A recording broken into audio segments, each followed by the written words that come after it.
Hello and welcome to my 50th video here on YouTube. And for this one I'm going to do something special, and we're going to see if we can review the entire Lord of the Rings trilogy in one video. And obviously I've been using Return of the King as a background for a while now, so this is probably a bit obvious, but hey ho. And okay, in my opinion, straight away, this is one of the best trilogies ever made.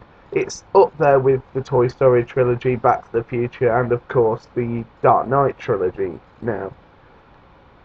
And obviously this is directed by Peter Jackson, released by New Line Cinema, and it really is the epitome of the fantasy genre, and is based on the books written by J.R.R. Tolkien, who was a very genius author. And if you guys get the chance, excuse me, read the books because they're really worth having a read of.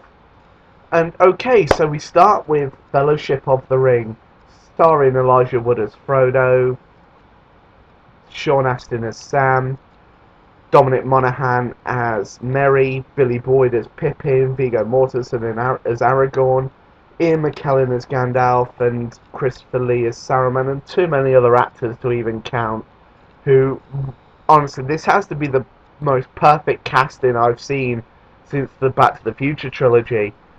And, you know, Fellowship of the Ring really sets everything up nicely, and it's also the shortest of the three, not including the extended editions, which are the superior versions of the films, in my opinion.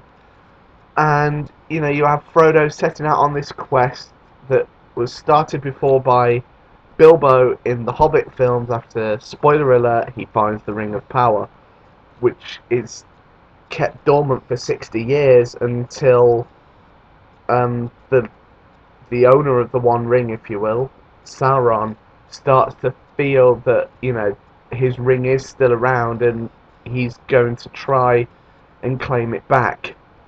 So the four hobbits, Frodo, Sam, Merry and Pippin, all set off to Rivendell to decide what the fate of the ring should be. I'm going to skip a few plot points here because I don't want to spoil too much, in case you're wondering why is he skipping a lot.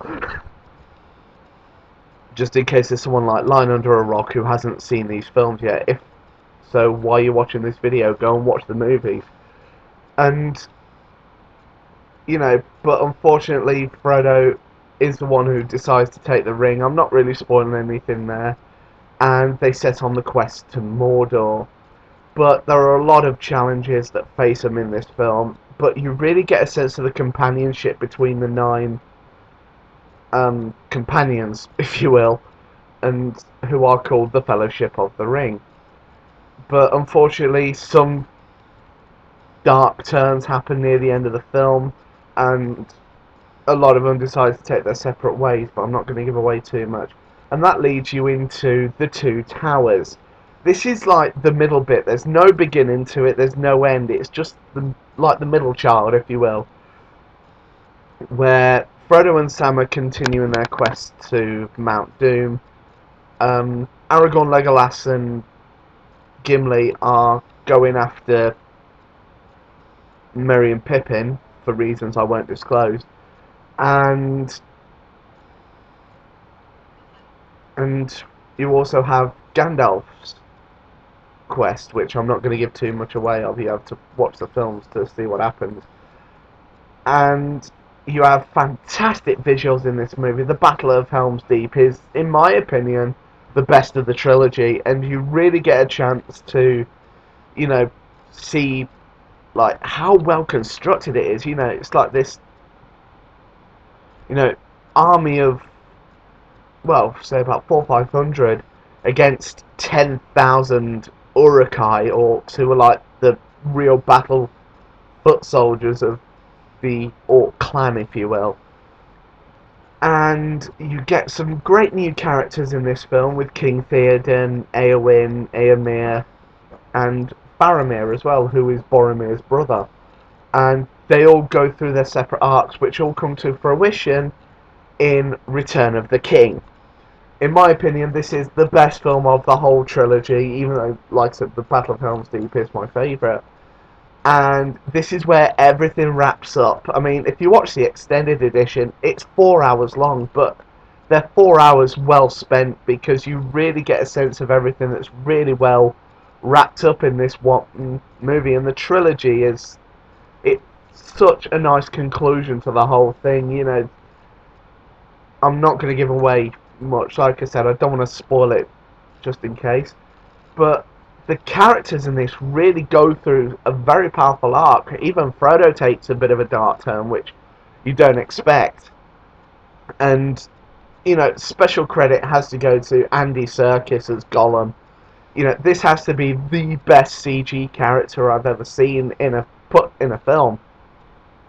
And that was only proven by how much better the technology got by the time they got round to doing The Hobbit. And he really steals the show in that film, as he does in both Two Towers and Return of the King. So, as a whole, I know this was a very quick review, and I'm quite surprised I've managed to review this in just under 6 minutes, well, just over. And I have to say, I have to give the whole, well, I'm going to review the film separately, and then I'll give the whole trilogy a final verdict. So, as a final verdict for Fellowship of the Ring, I'll give it a 8.5 out of 10. Two Towers I'll give an 8 out of 10, just slightly weaker than the first one. And the final one, there's nothing else to give it but a 10 out of 10. And that's the same verdict I'm going to give the entire trilogy. So, as a whole, I'm going to give it a full 10 out of 10. Check it out if you haven't seen it. And if you have seen it, give it another watch, and especially watch the extended editions, which are the superior versions of the films. I hope you enjoyed this 50th video, and I look forward to seeing you on the next 50. And take care.